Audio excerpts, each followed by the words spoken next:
సుత్తి లేదు, సోది లేదు. ఏ కులం మతంపై ద్వేషం లేదు. ఆజాద్ కలాం మీడియా రిపోర్టింగ్స్ కు ఎదురు లేదు. మన భారతదేశ రాజ్యాంగవాదానికి, ప్రజాస్వామ్యవాదానికి, లౌకికవాదానికి తిరుగులేదు.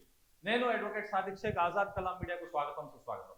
మీరందరూ గమనించారు, సోషల్ మీడియాలో జియాగూడాకి సంబంధించిన కుల్సుంపురా కేసు ఏదైతే ఉందో అందులో 50 సంవత్సరాల అజీజ్ అనే వ్యక్తిని ఒక మైనర్ బాలిక 9 సంవత్సరాలకు సంబంధించిన ఆమెను రేప్ అటెంప్ట్ చేయబోయాడని చెప్పి అతడిని మూక హత్య చేయడం జరిగింది. ఈ కేసుకు సంబంధించి సోషల్ మీడియాలో చాలా మంది పాక్సో కేసు ఏమంటుంది, చట్టం ఏమంటుంది అనే అంశాలు వివరిస్తుంటే దీన్ని కూడా హిందూ ముస్లిం చేస్తున్నారు. ముఖ్యంగా ముస్లింలే క్రిమినల్స్ అన్నట్టుగా ముస్లింల మీద దాడి చేయడం, ముస్లింలను బూచిగా చూపడం, ఈ కల్చర్ అనేది సోషల్ మీడియాలో లాక్డ్ పెయిడ్ ఫేక్ ప్రొఫైల్స్ వల్ల చాలా ఎక్కువగా అయిపోయింది. కావున నేను మీ అందరికీ కూడా చాలా స్పష్టంగా అసలు ఏదైతే క్రిమినల్స్ చరిత్ర ఎవరికి ఉంది, క్రైమ్ ఎక్కువగా ఎవరు చేస్తున్నారు, ఎందుకు క్రైమ్ ని కూడా హిందూ ముస్లిం అంటూ చూస్తున్నారు, ఒక్కొక్కటి పూసబుచ్చి మరి వివరించున్నాను. మనతో పాటు మన సోదరుడు ఏదైతే మెహబూబ్ సుబానీ గారు ఈ అంశంపై స్పష్టమైన వివరణ ఇవ్వడానికి మన ఆజాద్ కలాం మీడియాలో ముఖ్య అతిథిగా రావడం జరిగింది. సుబానీ గారిని కూడా ఆహ్వానిస్తున్నాను.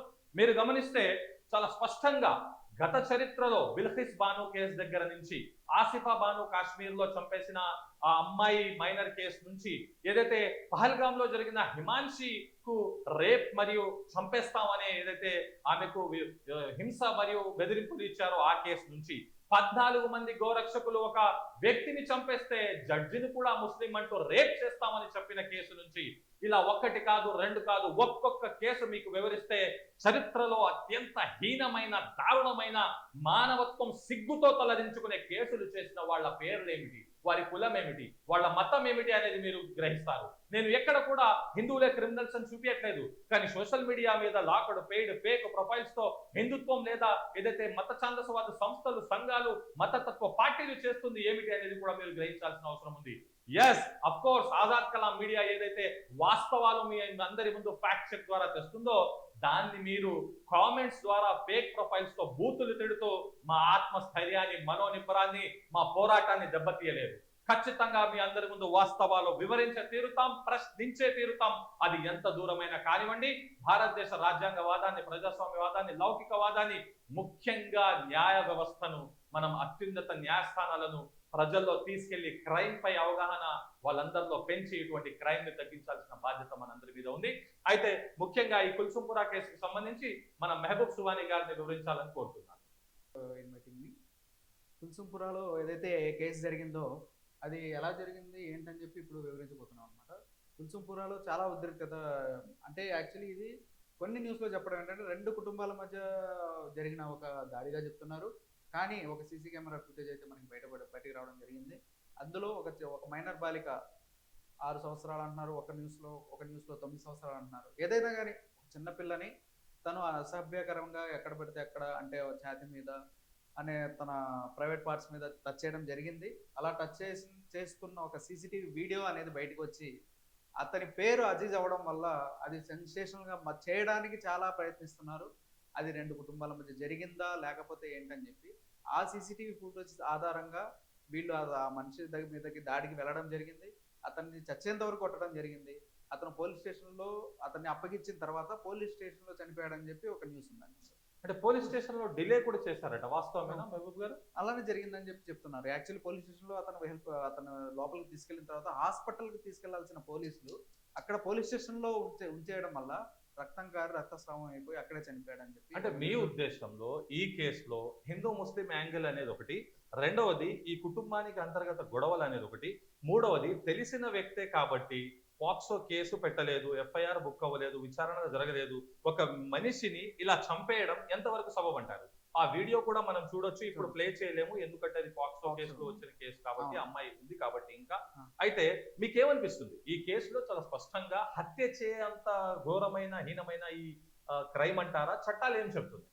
యాక్చువల్లీ హత్య చేసేంత క్రైమ్ అవుతా అంటే అది చట్టానికి వదిలేయాలని చెప్పి నా ఒపీనియన్ చెప్తున్నాను. ఎందుకంటే అతను చేసిన తప్పే. ఇప్పుడు తప్పుని తప్పుగా ఖండించడం అనేది మా బాధ్యత కూడా ఉంది. మేము కూడా ఖండిస్తున్నాం దాన్ని 100కి 100%. కానీ అక్కడ జరిగిన తప్పు ఏంటంటే వాళ్ళు తీసుకెళ్లి పోలీస్ స్టేషన్లో అప్పగించినప్పుడు పోలీసులు రక్షించిన తర్వాత చట్టపరంగా అతన్ని శిక్షించాలి. కానీ అతన్ని అంతలా మాబ్లించింగ్, అంటే ఒక గుంపు అతని మీద పడిపోయి అతన్ని చంపేసిన తర్వాత పోలీసులు హెల్ప్ చేయాల్సింది పోయి అతన్ని చచ్చేంత వరకు వదిలేయడం అదొక తప్పు అయితే, అతన్ని చట్ట ప్రకారంగా శిక్షించాల్సిందే అని చెప్పి ప్రజలకు సహనం లేకపోవడం ఇది ఒకటి చేయొచ్చు. అంటే ఈ పాక్సో కేసు ఏ విధంగా అయితే జరిగిందో దీనితో పాటు ఇప్పుడు ఈ వ్యక్తిని అయితే హత్య చేశారు. అది మూక హత్య చేసినా, ఎంతమంది హత్య చేసినా చట్టం దృష్టిలో ఎంతమంది చంపారనేది శిక్షించడం జరుగుతుంది. మీ ఉద్దేశంలో ఇప్పుడు ఇది ఒక పాక్సో కేసు తప్పు చేశాడనే దానికి ఇంకో హత్య కేసు అయిందంటారా? అయింది, ఖచ్చితంగా అయింది. ఎందుకంటే అది మామూలు ఒక మూక దాడి అయితే ఏదైతే ఉందో అతను మనిషి చంపేంత హక్కు ఇంకో మనిషికి లేదు. చట్టం కూడా అదే చెప్తుంది. ఇప్పుడు నా ఒపీనియన్ మీ ఒపీనియన్ అయితే కాదు. అది చట్ట ప్రకారం ఏంటంటే ఒక మనిషిని చంపడం అనేది తప్పు. అతను నేరం చేశాడు. నేరం చేసినప్పుడు చట్ట ప్రకారం అతనికి శిక్ష పడాలి, 100% పడాలి. కానీ ఇక్కడ జరిగింది ఏంటి, అతన్ని ఒక మూక వచ్చేసి హత్య చేసి అతను పోలీస్ స్టేషన్లోకి వెళ్ళిన తర్వాత పోలీస్ స్టేషన్లో చనిపోయాడు. అది ఎంత పెద్ద కేసు అవుతుంది. అంటే లాకప్ డెత్ అని కూడా చెప్పొచ్చు. అంటే అది ఒక ఆప్షన్ ఉంది. కానీ ఏంటంటే అది కోర్టు విచారణ జరిగింది, సీట్ రావాలి. కానీ ఇదైతే తప్పని నేను ఖండిస్తున్నాను. కేసులు బుక్ అంటే మన ఆజాద్ కలాం మీడియా వీక్షకులందరికీ, తెలుగు రాష్ట్రాల ప్రజలకి నేను తెలియపరిచేది ఏమిటంటే, ఇప్పుడు మెహబూబ్ సుబానీ గారు ఏ విధంగా విశ్లేషించారో ఖచ్చితంగా ఎక్కడైనా క్రైమ్ జరిగితే ఆ క్రైమ్ జరిగిన సందర్భాన ఆ నేరస్తుడు అని మనం భావిస్తున్నాము, కోర్టు ద్వారా రుజువై శిక్షలు పడేదాకా చట్టాన్ని చేతిలో తీసుకుంటే ఇలానే ఒక పాక్సో కేసు అవుతుంది, రెండవది హత్య కేసు కూడా అవుతుంది. మనం హంతకులుగా మారుతాం. ఎందుకంటే ఆ వీడియోలో చాలా స్పష్టంగా చూడొచ్చు. 2-3 నిమిషాల వీడియో రిలీజ్ చేశారు. సుబానీ గారు మీరు కూడా చూసారనుకుంటా. అందులో అతడు ఆ అమ్మాయిని గ్రోప్ చేయడం అత్యంత జుగుప్సాకరం, హేయం. అది మీ కూతురు, నా కూతురు, ఆయన చెల్లె, ఇంకొకటి భార్య లేదా ఇంకెవరైనా కానివ్వండి, పసిపిల్ల మైనర్ కాబట్టి ఇంకా పాక్సో కేసు అనేది చాలా పటిష్టంగా ఉంటుంది. కానీ మీరు కోర్టు ముందు హాజరుపరచకుండా, అతడిని కోర్టు ద్వారా శిక్షింపజేయకుండా ఇలా చంపుకుంటూ పోతే అంటే ఎవరి మీదైనా, ఇప్పుడు మీరు బండి భగీరథ కేసు, బండి సంజయ్ కేంద్ర మంత్రి గారి కొడుకు కేసు అబ్జర్వ్ చేశారు. అతడి మీద అదే పాక్సో కేసు బుక్ అయితే అతడు అదే జైలుకి వెళ్తే అతన్ని మాత్రం కాదు ఆ అమ్మాయిది అని చెప్పి చేసిన ఒకసారి ఆ అంశాన్ని వివరించాలని, ఆ అమ్మాయిని బూచిగా చూపిన క్యారెక్టరైజేషన్ చేసిన అంశం కూడా ఒకసారి వివరించాలని కోరుతుంది. అది ఎంత హేయమైన చర్య అంటే యాక్చువల్లీ అది ఆవిడ 17 సంవత్సరాల పాప. 17 సంవత్సరాలు అనేది మైనర్ ఏజే. యాజ్ పర్ లా ఏంటంటే 18 సంవత్సరాలు వస్తేనే ఆ అమ్మాయి మేజర్ అయినట్టు. కానీ ఇక్కడ 17 సంవత్సరాలు అయినా కానీ ఆ పాప వేరే ఒక ఆమె చూశాను నేను, అంటే బాగా సపోర్ట్ చేస్తుంది. ఏమని రెండు చేతులు కలిస్తేనే చప్పట్లయినట్టు. రెండు చేతులు కలిస్తేనే చప్పట్లు, ఒక చేతులు చప్పట్లు కొట్టరు. ఆ అమ్మాయి అక్కడ మైనర్, ఆవిడ మర్చిపోయినట్టుంది. కన్సర్న్ ఉండదు కదా, ఇంత అబ్జర్వ్ చేయలేకపోతున్నారు. అదే ప్రలోభాలకు గురి చేసి తీసుకెళ్ళినట్టు కూడా క్రైమే. ఆ అమ్మాయి ఓకే అన్న, ఆ అమ్మాయి ఇష్టపూరితంగా కార్ డ్రైవ్ చేసుకుంటూ వెళ్తున్న వీడియోలైనా క్రైమే. ఎందుకంటే షీస్ మైనర్. అంత బేసిక్ నాలెడ్జ్ కూడా ఈ మూర్ఖులకు లేదు. మళ్ళీ హిందూ ముస్లిం తీసుకొస్తారు. అవును, మొహమ్మదులు మీరు యోచించుకోకండి గొంతు. అక్కడ జరిగింది యూనియన్ మినిస్టర్ కొడుకు, ఆవిడకి ఎలా సపోర్ట్, అతనికి ఎలా సపోర్ట్ చేస్తారు నాకు ఇప్పటికీ అర్థం కావట్లేదు.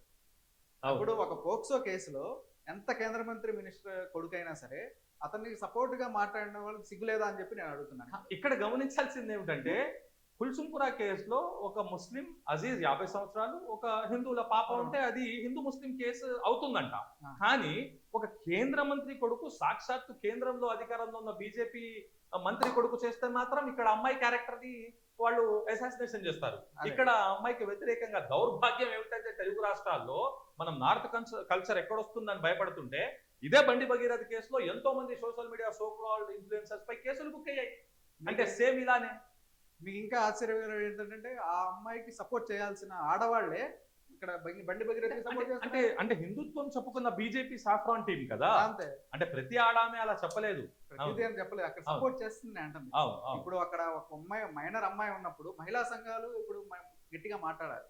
అలాంటిది ఇక్కడ పెద్ద పెద్ద మహిళలు బీజేపీ సపోర్ట్ చేసే వాళ్లే ఇక్కడ ఈయన భగీరథ్కి డిఫెండ్ ఎలా చేశారు నాకు ఇప్పటికీ అర్థం కావట్లేదు. బెయిల్ మీద వచ్చాడు, ఫుల్ బెయిల్ వచ్చింది, ఉన్నాడు 40 రోజులు, 1 నెల ఎంతో ఉన్నాడు. అయితే మీ అందరికీ కూడా ఇంకొక కేసు ఏదైతే సుబానీ గారు దాన్ని ఫోకస్ చేయాలనుకుంటున్నాను. ఈ పసిపాప, ఈమె పేరు ఆసిఫా బానో. ఈమె కశ్మీర్కి చెందిన పాప. ఎంత ఘోరంగా, ఎంత కర్కశత్వంగా, మానవత్వం సిగ్గుపడే విధంగా ఈ అమ్మాయిని రేప్ చేశారంటే, మీరు అసలు రేప్ చేయడం ఒక ఎత్తైతే ఈ రోజు కుల్సుంపురా అంశంలో ముస్లింలు హత్య చేయడం తప్పయ్యా అంటున్నా వాళ్ళు మీ ముస్లిం అని సపోర్ట్ చేస్తున్నారంటూ మాట్లాడుతున్న మూర్ఖులు మరి ఆసిఫా బానో కేసులో ఏదైతే క్రిమినల్స్ కోసం వారికి సపోర్ట్ చేస్తూ ర్యాలీలు తీశారు. బెయిల్ వస్తే బాణాసంచా కాల్చి మిఠాయిలు పంచారు. ఇదండి మన చరిత్ర. ఇంత దౌర్భాగ్య పరిస్థితి, ఒక మైనారిటీకి చెందిన అమ్మాయిని రేప్ చేస్తే, ఇంతటి ఘోరం చేస్తే అప్పుడు నోర్లు లేవలేదా? హిందూ ముస్లిం చేస్తున్నారని. ముస్లిం అమ్మాయిని రేప్ చేసినప్పుడు హిందువులు కదా. అంతెందుకు మహబూబ్ సుబాని గారు, రాజ్ కుమార్ అని చెప్పి షాబాద్ లో దైవాలగూడలో 6గురిని చంపేశాడండి. తెలుగు రాష్ట్రాల ఫ్యామిలీ ఏంటండి, వాడి సొంత భార్యను, 2 మైనర్ పిల్లలను, కేసు పెట్టిన పాక్సో మైనర్ అమ్మాయిని, ఆమె తల్లిని, ఆమె అమ్మమ్మని మరియు భార్యని, ఇంకా ఏంటంటే 7వ హత్య తండ్రిని కూడా వీడే చంపాడని తెలియదు. వాడి పేరేంటండి, అబ్దుల్నా. వాళ్ళని టార్గెట్ చేస్తున్న మహిళను, నాయకురాలని, హిందుత్వ సంఘాలు సంస్థలని చెప్పిన వాళ్ళని సూటిగా అడుగుతున్నాను, వాడి పేరు అబ్దుల్లానా? రాజ్ కుమార్ పేరు? వాడు షేకా? వాడు ముస్లిం పుట్టుక? ముస్లింలను మాట్లాడితే ముస్లిం పుట్టుక అంతే, జాతే అంతే అని సిగ్గు శరం లేకుండా విషం విద్వేషం రుజుముతారు కదా. ఆసిఫా బాను కేసులో ఏదైతే జరిగిందో అందులో ఒక మైనర్ పాపని ఎంతో కర్కశత్వంతో ఆమెను 7గురు కలిసి మందిరం ఆవరణలో రేప్ చేశారండి. రేపే కాదు, హత్య కూడా చేశారండి. అయితే ఈ కేసులో మరి హిందూ ముస్లిం లేదా? కుల్సింపురాలో నేను అడుగుతున్నాను, ఖచ్చితంగా ఆ రేప్ ని ఖండిస్తున్నాను, దోషిని శిక్షించాలి. కానీ ఆసిఫా బాను గుర్తు రాలేదా? ఎందుకు ఆ 6గురికి సంబంధించి ఏదైతే కేసు ఉందో దానికి కొంచెం వివరాలు తెలపాలని మహబూబ్ సుబాని గారిని కోరుతున్నాను. ఆసిఫా బాను వచ్చేసి ఏమైందంటే, జనవరి 2018లో కేసు అయితే మన ముందుకు వచ్చింది. అదేంటంటే ఆసిఫా బాను అని చెప్పి ఒక మైనర్ అమ్మాయి, 8 సంవత్సరాల పాప. ఆ పాపని ఒక గుడిలోకి తీసుకెళ్ళి, పవిత్రంగా భావించే, హిందువులు పవిత్రంగా భావించే దేవాలయంలోకి తీసుకెళ్ళి 6గురు సామూహిక అత్యాచారం చేసి, హత్య చేసి గొంతు నెమ్మి కర్రతో కొట్టి చంపడం జరిగింది. చిన్న విషయమా? చిన్న పాప ఎంత నరకం అనుభవించుంటుంది ఆ పాప. ఈ యాంగిల్లో హిందూ ముస్లిం కనబడలేదు. కుల్సింపురాలో కనిపించింది వీళ్ళకి. మత్తు మంది ఇచ్చి అదే కొన్ని రోజుల పాటు చేశారండి. పదే ఆలయ సంరక్షకుడు ఎవరు? ఆలయ సంరక్షకుడు అంటే ఎవరు? ప్రభుత్వ అధికారి, పోలీసు. అసలు కొంచెమైనా సిగ్గుందా ఈ విషయంలో? నాకు నేను అడుగుతున్నాను అనమాట. మరి ఇది హైలైట్ చేయరే హిందూ ముస్లిం అని చెప్పి, దీంట్లో ఎందుకు రాదు మీకు? నెక్స్ట్ సాక్ష్యాలు ధ్వంసం చేయడానికి కూడా ప్రయత్నించారు అదే కేసులో. ఒక మైనర్ పాపని రేప్ చేయడం తప్పు అయితే, మళ్ళీ చంపింది కాక సాక్ష్యాలు ధ్వంసం చేసేసారు. 2019లో పఠాన్కోట్లో ఉన్న పంజాబ్ పఠాన్కోట్లో దోషులు 6గురు దోషులను నిర్ధారించి 3గురికి 25 ఏళ్ళు జైలు, 3గురికి యావజ్జీవ శిక్ష, ఒక అతన్ని నిర్దోషి అని చెప్పి రిలీజ్ చేశారు. ఓకే మహబూబ్ సుబాని గారు, మీకు కృతజ్ఞతలు. ఫస్ట్ ఈ ఆసిఫా బానుకి సంబంధించి వివరించారు. ఇంకొక కేసు, చాలా భయంకరమైన కేసు ఏమిటంటే, వీళ్ళు చెప్తున్నారు కదా ముస్లింలు క్రిమినల్ సపోర్ట్ చేస్తారు, ముస్లింలు రేపిస్టులకు మర్డర్ చేసిన వాళ్ళకి సపోర్ట్ చేస్తారు. ఈ రోజు చూపిస్తాను వీళ్ళకి చరిత్ర, వీళ్ళు మరిచిపోయిన చరిత్ర. వీళ్ళు కళ్ళు తుడుపుకొని మరి, అయ్యో ఇంత భయంకరమైన పరిస్థితులా, మనం ముస్లింల మీద బురద జల్లుతున్నాం అంతేనా, ముస్లింలే ఇక్కడ బాధితులా, మనం విక్టింల మీదే కావాలని సప్రెస్ చేస్తున్నాం అనేది చూపిస్తాను. పహల్గామ్ కు సంబంధించిన అంశాన్ని బాగా మాట్లాడతారండి. బేసిక్ గా మీకు తెలియాల్సింది ఏమిటంటే, మన వీక్షకులకు వివరిస్తున్నాను. పహల్గామ్ లో పై తిప్పి చూసి ముస్లిమా అని కొట్టారంటున్నారు. వీళ్ళు ఆ పహల్గామ్ లో చంపింది చాలా ఘోరం.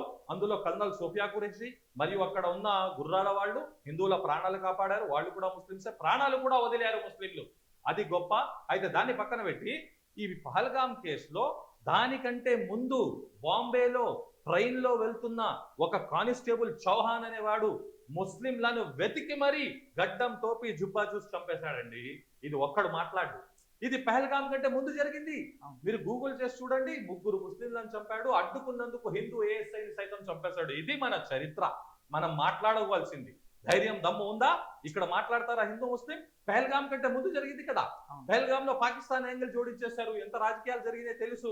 మన పౌరుల ప్రాణాలు పాకిస్తాన్ వాడు తీసినా, మన దేశంలో వాడు చంపినా, అమాయకులని ఎవరినైనా చంపడం చట్టాలకు న్యాయస్థానాలకు వ్యతిరేకంగా ఖండించదగ్గ నేరం. అది హిందూ ముస్లిం క్రిస్టియన్ సిక్ ఇసాయి ఎవరైనా ఖండించాల్సిందే. కావున ఇక ఈ వినయ్ నర్వాల్ కేసు కూడా మీరు ఒకసారి వివరించాలని మిమ్మల్ని కోరుతున్నాను. అయితే ఈ పహల్గామ్ లో చనిపోయిన ఏదైతే లెఫ్టినెంట్ వినయ్ నర్వాల్ ఉన్నాడో ఆయన భార్య హిమాన్షి. అయితే ఎప్పుడైతే ఈ కశ్మీర్ లో జరిగిందో ముస్లింలు మొత్తాన్ని మళ్ళీ టార్గెట్ చేయడం స్టార్ట్ చేశారు సార్. పాకిస్తాన్ చేసిన భారతదేశ ముస్లిం బద్నాం అవ్వాల్సిందే. ఎంత దరిద్రులు మన దేశంలో ఉన్నారంటే, మత తక్కువ విభజించు పాలించు రాజకీయాలు చేసేవాళ్ళు. సౌదీ అరబ్ కంట్రీల ముస్లింలేమో మంచోళ్ళట, భారతదేశ ముస్లింలు చెడ్డోళ్ళ. ఆ పాకిస్తాన్ బొంగులోదేశ్ మంచిదట, మన భారతదేశ పౌరులు చెడ్డోళ్ళట.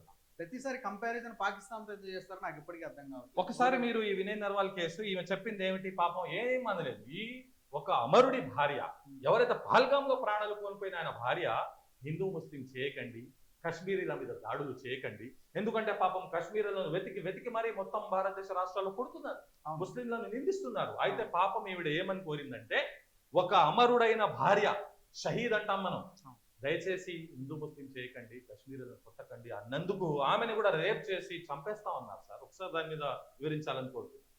Do not attack Kashmiris Muslims. కాశ్మీరుల్ని ముస్లింని ఏదైతే పహల్గామ్లో జరిగిందో దాడి, ఆ దాడిని మత కోణంలో చూడొద్దు అని చెప్పి ఒక చిన్న అపీలే చేసింది ఆమె. దానికి ఇంకా ఆవిడ మీద కూడా ఏమని మిమ్మల్ని రేప్ చేస్తాం, మీ కూతుర్ని రేప్ చేస్తాం, మిమ్మల్ని చంపేస్తాం, ఏంటిది నాకు అర్థం కాదు. ఎవరు, ఏ కులం మతం వాళ్ళు, ఎవరు లోకల్ ప్రొఫైల్స్ అందరూ మరి కాదండి. ఇప్పుడు ముస్లింలు దాడి చేశారు, ముస్లింలు కాపాడారు, కల్నల్ అవును. సుఫియా ఖురేషి ఆపరేషన్ సింధూర్ లో కూడా పాల్గొంది, అవును. అదంతా మనం చూసాము. కానీ ఇదంతా దాడులు చేస్తున్న వాళ్ళు ఎవరంటే, హిందుత్వం పేరా, అవును. కాషాయం పేరా, మతతత్వ సంఘాలు, సంస్థలు, రాజకీయాల పేరా, ఇంకెంతకాలం భారతదేశాన్ని నాశనం చేస్తారని మిమ్మల్ని అడుగుతున్నాను. ప్రపంచం మొత్తం టెక్నాలజీలో, ఏఐ అంటూ అడ్వాన్స్మెంట్ లో, డెవలప్మెంట్ లో ప్రజల జీవితాలను మార్చడానికి కుల మతాలకు అతీతంగా ముందుంటుంటే చైనా ఉదాహరణ తెస్తారండి. చైనాలో ప్రపంచ యాత్రికుడు కూడా చెప్పాడు, ఎందుకురా బద్నాం చేస్తారు, చైనాలో ముస్లింస్ చాలా ప్రశాంతంగా ఉన్నారు, బ్రహ్మాండంగా ఉన్నారు, చాలా రిచ్ గా ఉన్నారు. మరి అంత దౌర్భాగ్యమైన పరిస్థితి. అదేంటంటే చైనా ఎగ్జాంపుల్ తీసుకొస్తారు. ఇంకొక కేసు మెహబూబ్ సువాని గారు, ఏ విధంగా అయితే మనం ఇది మాట్లాడుకుంటున్నామో, అసలు దరిద్రమైన చరిత్ర ఏదైతే ఉన్నావ్ రేప్ కేసు, కుల్దీప్ సెనెగర్ అనే ఎమ్మెల్యే ఉన్నాడు, అతను మొహం చూపించాలండి, సమాజానికి చూపించాలి. ఏ రాజకీయ పార్టీకి చెందినవాడు ఈ ఎమ్మెల్యే, ఎంతమందిని చంపేశాడు, మొత్తం కుటుంబాన్నే నాశనం చేశాడు, ఆధారాలు తీసేశాడు, ఇతడికి సపోర్ట్ చేసిన ఆమె మన ఎవడు అభిజిత్ దిప్కే మీద సీరా విసిరింది. మహిళకు నీటి మీద చేసిన మంత్రుల మీద కేంద్ర మంత్రి ధర్మేంద్ర ప్రధాన్ మీద దాడి చేయదు, విద్యాధికారుల మీద దాడి చేయదు, విద్యా వ్యవస్థలో సంస్కరణలు వద్దు. కానీ సోనం వాంగ్చుక్ లాంటి వాళ్ళు మరియు అభిజిత్ దిప్కే సిజెపి పార్టీ లాంటి వాళ్ళు అక్కడ కూర్చుంటే సీరా చెల్లిందండి. అసలు ఆమె ఎవరు అని చెప్పి రీసెర్చ్ చేస్తే ఈ కుల్దీప్ సెనెగర్ ఎమ్మెల్యేకు సహకారం తెలిపిన మహిళ. ఎవరండి ఈ కుల్దీప్ సెనెగర్? అబ్దుల్లానా ముస్లిమా? బీజేపీ పార్టీకి చెందిన ఎమ్మెల్యే. ఇంత దరిద్రమైన చరిత్ర మన భారతదేశంలో లేదనుకుంటాను. ఇతడు రేప్ విక్టిమ్ ని అతడి ఇంటికి వెళ్ళి ఉద్యోగం కోసం వెళ్తే దళిత మహిళ ఆమెను రేప్ చేశాడండి. దాని తర్వాత ఈమె తండ్రిని స్టేషన్ లో బంధించి చంపించాడండి. దాని తర్వాత యాక్సిడెంట్ లో కూడా రేప్ విక్టిమ్ మహిళ ఎవరైతే పాపం ఆ బంధువులు ఉన్నారో పిన్ని, వాళ్ళని యాక్సిడెంట్ లో చంపేశాడు ప్రధాన సాక్షులు. ఈ రోజు మీరు ఇదే బీజేపీ, ఇదే ఉన్నావ్ కేసులో కాంగ్రెస్ పార్టీ తరఫు నుంచి వాళ్ళ అమ్మ పోటీ చేస్తే ఓడించారు బీజేపీ వాళ్ళు. కానీ అదే వెస్ట్ బెంగాల్లోకి వెళ్ళేసరికి అక్కడ బీజేపీ క్యాండిడేట్ గా నిల్చున్న కార్ విక్టిమ్ వాళ్ళ తల్లిని గెలిపించారు. మరి ఇదేం విడ్డూరం? బీజేపీ క్యాండిడేట్ మీద పోరాటం చేసిన రేప్ బాధితురాల తల్లిని ఓడించింది బీజేపీ. ఇదే బీజేపీ వెస్ట్ బెంగాల్లో వెళ్ళి అక్కడ రాజకీయం చేసింది. మళ్ళీ అదే బారీపూర్లో ఒక ముస్లిం అమ్మాయి రేపు జరిగితే ఒక్కడు నోరెత్తలేదు. ఎంత దౌర్భాగ్యమైన పరిస్థితి అంటే, ఆర్జీ కార్ విక్టిమ్ వాళ్ళ తల్లి ఎమ్మెల్యే అయింది ఆమె కూతురు రేప్ పేరు చెప్పుకుంటూ ఆమె మాట్లాడుతుంది, నా కూతురు హాస్పిటల్లో ఉంది, ఆ ముస్లిం అమ్మాయి రోడ్డు మీద ఉంది అంటే. మైనర్ అండి, హత్య చేశారండి. ఇదా అండి బీజేపీ పాలన? సో ఈ కేసు గురించి మన మెహబూబ్ సువాని గారు మిమ్మల్ని వివరించాలని కోరుతున్నాను. యాక్చువల్లీ ఉన్న కేసు ఏదైతే 2017లో ఉత్తరప్రదేశ్లో జరిగింది, దాన్ని ఎమ్మెల్యే ఎవరైతే సిట్టింగ్ ఎమ్మెల్యే అతను, అప్పుడు ఆ టైంలో 2017 ఆ టైంలో సిట్టింగ్ ఎమ్మెల్యే అతను ఒక మైనార్టీ అయిన దళిత మైనార్టీ జాబ్ కోసం వస్తే ఆ అమ్మాయిని రేప్ చేసింది దాకా అప్పటికప్పుడు వితిన్ 2 డేస్లో, మీకు గుర్తుందో లేదో, వితిన్ 2 డేస్ పోలీసులు దగ్గరుండి అంత్యక్రియం చేయించారు. స్పీడీగా సాక్ష్యాలు దొరకకూడదు. అప్పటికప్పుడు జరిగింది. అది దేశంలో పెద్ద సెన్సేషన్ అయిన తర్వాత అది అవుతూనే ఉంది, ఈ కేసు నడుస్తూనే ఉంది. 2018లో వాళ్ళ నాన్నని, ఎవరైతే వాళ్ళ పాప తండ్రి ఉన్నారో అతన్ని దగ్గరుండి మనుషుల చేత తీవ్రంగా దాడి చేయించి అతన్ని కొట్టించి చంపించేశాడు అన్న. తర్వాత వాళ్ళ బంధువుల్ని చంపించేశాడు. ఇది 2017లో జరిగిన కేసు 2025 కోర్టు శిక్ష విధించింది. అదే 2025 తీర్పు ఏమిచ్చారు చూడండి. యావజ్జీవ కారాగార శిక్ష ఏదైతే పడిందో అది నిలిపేసి బెయిల్ ఇచ్చారు. సిగ్గు లేకుండా ఎలా ఇస్తారండి బెయిల్? నాకు అర్థం. అది కూడా శిక్ష తగ్గించి ఇచ్చారట, శిక్షరం లేకుండా. ఈ ఫోటోలో మీరు గమనించవచ్చు, భారతదేశ చరిత్ర వివరిస్తున్నాను, బయటవి కాదు. ఒక్కటి అబద్ధం లేదు, ఒక్కటి కల్పితం లేదు. లాక్డ్ ఫేక్ ప్రొఫైల్స్ పెట్టుకుని మీరు ఏ విధంగా అయితే దాడి చేస్తే అటువంటి కుట్రలు, కుతంత్రాలు, రాజకీయాలు విభజించు పాలించు లేదు. బెల్ఖైస్ బానో ఈవిడి గారి పేరు. ఈవిడ గారు ఒక ముస్లిం మైనారిటీని విక్టిమ్ కాదు అని చెప్పి సిగ్గు శరం లేని నోటితో మాట్లాడతారు. బిల్కిస్ బానోను 2002 గుజరాత్ గోద్రా కేసులో 14 మంది కుటుంబ సభ్యులను ఏదైతే అత్యంత క్రూరంగా కడుపుల్లో పొడిచి మేము తీసాము, పిల్లల్ని చంపేశాము అన్న బాబు బజరంగి ఆ కేసు సంబంధించింది. ఈవిడ గారిని 5 నెలలు ప్రెగ్నెంట్ ఉన్నప్పుడు రేప్ చేసి 3 సంవత్సరాల ఇంకో ఆడబిడ్డను చంపేశారు.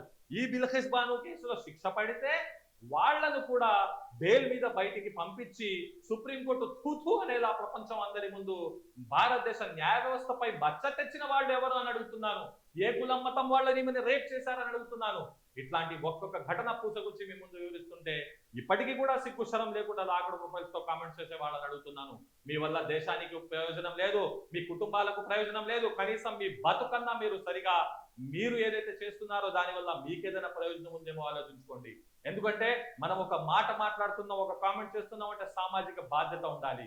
ఏదో ఫేక్ ప్రొఫైల్స్ పెడుతున్నాం, విద్వేషం విరజిమ్ముతున్నాం అంటే దానివల్ల అయ్యే ఏదైతే తప్పిదాలు, ఘోరాలు, దాడులు ప్రతి దానికి కూడా మీకు ఆ పాపం చుట్టుకోక తప్పదు అనేది గ్రహించి బుద్ధి తెచ్చుకోవాలని మిమ్మల్ని కోరుతున్నాను.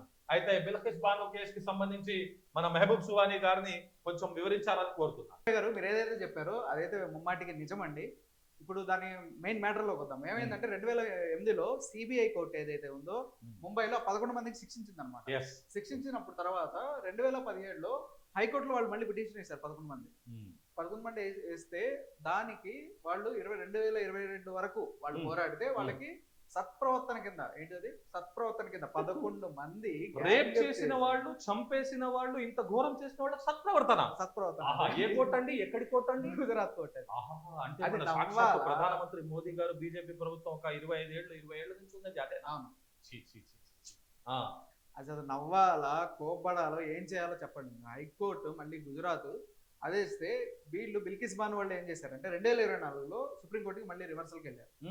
రివర్సల్కి వెళ్తే ముట్టికాయలు వేసి సుప్రీంకోర్టు మళ్ళీ వాళ్ళందరూ 11 మందిని ఏదైతే ఉందో జైలు వేశారు. ఇక్కడ ఇంకోటి మీరు తెలుసుకోవాల్సింది ఏంటంటే అంత ఘోరంగా రేప్ చేసి అంత ఘోరంగా 14 మందిని చంపిన ఈ 11 మంది ఎప్పుడైతే బయటకు వచ్చారో వాళ్ళందరికీ పూలమాలలు వేసి సత్కరించారు. ఏం చెప్పాలి ఇప్పుడు? ఏ కులం మతం చెప్పండి ఆయన కామెంట్ లో జెన్యూన్ ఐడీతో ఫాలో కొట్టు, కామెంట్ పెట్టు అన్నట్టు సిగ్గుశరం ఉంటే ఇప్పటికైనా చెప్పాలి. ఈ బిల్కిస్ బాను కేసులో నిందితులు ఎవరు చెప్పాలి.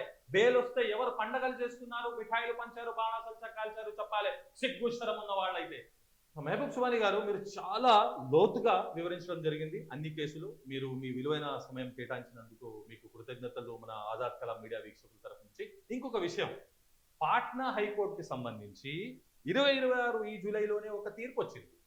నేను మీకు ఒకసారి చదువుతాను. ఎంత జుగుప్సాకరంగా ఉంది, ఎంత బాధగా ఉంది. కోర్టుల తీర్పులు కూడా ఎలా అంటే ప్రెస్సింగ్ ఉమెన్స్ చెస్ట్ అంటే మహిళ వక్షోజాలు, ట్రైయింగ్ టు రిమూవ్ సల్వార్ అంటే మహిళ ధరించే ఏదైతే పైజామా ఉంటుందో దాన్నట. Is outraging modesty not attempt to rape. ఏ జడ్జి గారు చెప్పారు? పట్నా హైకోర్టుకు చెందిన జస్టిస్ పుర్నెందు సింగ్. బాబు, ఈ జడ్జి కూడా ముస్లిం కాదండోయ్. ఎందుకంటే ఒక ఇంపార్టెంట్ కేసు ఇంకోటి వివరించడం మీ అందరికీ మేము మిస్ అయిపోయాము. ఏదైతే 14 మందిని గోరక్ష పేర యావజ్జీవ కారాగార శిక్ష విధించారు. ఒక జడ్జి మనిషిని చంపేశారని. అందులో హిందూ మనిషి, ముస్లిం మనిషి పక్కన పెడదాం.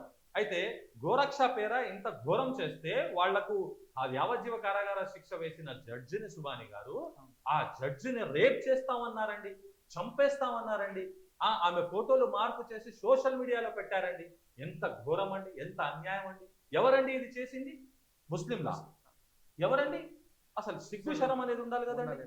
సరే, అయితే ఈ జడ్జి అంశం చూసుకుంటే ఈయన ముస్లిం కాదు, పుర్నేందు సింగ్. ఈయన అంటాడు, ఒక మహిళ వక్షోజాలు వత్తినా, ఒక మహిళ పైజామా లాగినా, ఒక మహిళకు ఇంత అన్యాయం చేసినా, ఇంత శారీరకంగా హింసించినా అంట అది మహిళ ఆత్మగౌరవాన్ని లేక మహిళ మానాన్ని, గౌరవాన్ని కించపరిచినట్టు అవుతుంది తప్ప రేపు చేసినట్టు కాదంటండి. ఇప్పుడు ఏదైతే మీరు చెప్పారో అది కరెక్టే. ఇతను ఇచ్చింది ఏదైతే హైకోర్టు, పట్నా హైకోర్టు ఇచ్చిందో వాస్తవమే. కానీ సుప్రీంకోర్టు ముట్టికాయలు వేసేసి మళ్ళీ దాన్ని రివోక్ చేయడం జరిగింది. సుప్రీంకోర్టు తబస్సుమ్ ఖాన్ ఎవరైతే ఉన్నారో ఢిల్లీ హైకోర్టు జడ్జి, ఈవిడ 14 మంది గోరక్షకులు కలిసి ఒక అతన్ని చంపేస్తే ఆ 14 మందికి జైలు శిక్ష వేసేటట్టు తీర్పిస్తే ఈవిడ్ని ఎలా మీరు అఫెండ్ చేస్తారు నాకు అర్థం కాదు. ఈవిడికి డెత్ థ్రెట్స్ అంటే చంపేస్తాం, రేప్ చేస్తాం, ఆ 14 మంది గోరక్షకుల ఫోటో ఒకసారి చూపించాలి ఖచ్చితంగా మహబూబ్ సుబాని గారు. ఇదిగో.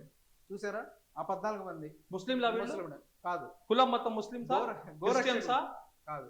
గోరక్ష పేర హిందుత్వ సంఘాలు సంస్థలు వెనక చేస్తున్న పనులు వీళ్ళు. అంటే ఆ జడ్జిని కూడా రేపు చేస్తాం చంపేస్తాం అని చెప్పి చేశారు. ఇందులో ఏ ముస్లిం ఉన్నాడు, ఏ ముస్లిం చంపాడు అనేది మిమ్మల్ని ఈ ఆజాద్ కలాం మీడియా సాక్షిగా ప్రశ్నిస్తున్నాను. అయితే థ్యాంక్ యూ మన మహబూబ్ సుబాని గారు, మీ విలువైన సమయం కేటాయించినందుకు. మరీ ముఖ్యంగా మన ఆజాద్ కలాం మీడియా వీక్షకులకు చాలా స్పష్టంగా వివరించడం జరిగింది. క్రైమ్ అనేది క్రైమ్ లాగా చూడాలి, దాన్ని మీరు హిందూ ముస్లింగా చేరాదని మహబూబ్ సుబాని గారి అభిప్రాయం కూడా అదే.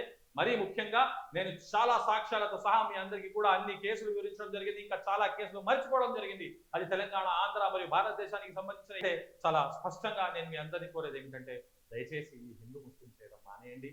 క్రైమ్ కి వ్యతిరేకంగా పోరాడాలి. క్రిమినల్స్ అనేవాడు ప్రతి కులం మతంలో ఉన్నారు. ఆజాద్ కలాం మీడియా మీ అందరికీ కోరేది ఇదే. కావున దయచేసి మరిన్ని వీడియోలు, విశ్లేషణ, అప్డేట్స్ కోసం ఆజాద్ కలాం మీడియాను లైక్ చేసి సబ్స్క్రైబ్ చేయగలరని కోరుతున్నాను. Thank you. నేను అడ్వకేట్ సాదిక్ షేక్, నాతో పాటు షేక్ మహబూబ్ సుబాని గారు.